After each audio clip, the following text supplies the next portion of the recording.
शेतकऱ्यांची संपूर्णतः कर्जमाफी देतो म्हणून सांगितलं आणि आता समिती नेमत बसली। म्हणजे बळीराजाला फसवण्याचं पाप करणारे हे सरकार आहे।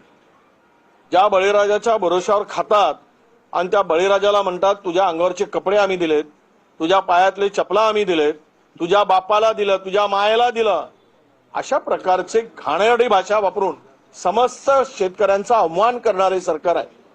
की खरं तर हे वक्तव्य माजी मंत्री असलेल्या लोणीकरांनी केलं आणि या संदर्भातली पुढची भूमिका आमची काय राहील ते आम्ही ठरवू। पण अशा मनोवृत्तीच्या, विकृत मनोवृत्तीच्या विचार असलेल्या सरकारच्या चहापाण्याला जायचं का? राज्यातली कायदा सुव्यवस्था पूर्णतः उद्ध्वस्त झालेली आहे।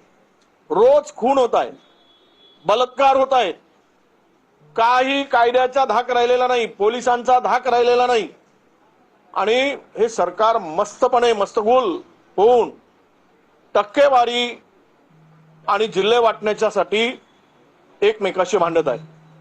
वाट्यावरून भांडणं सुरू झालेले आहेत तिघांची आणि वाटा मिळवण्यासाठी कुठल्याही स्तरावर जाण्याची मानसिकता यांची दिसते आहे।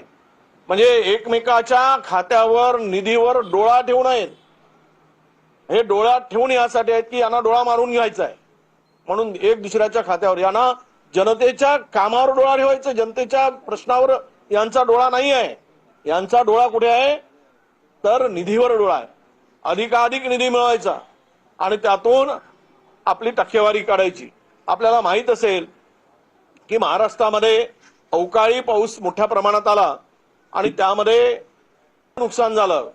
2 वर्षापासून 1 रुपयाही शेतकऱ्याला मिळालेला नाही।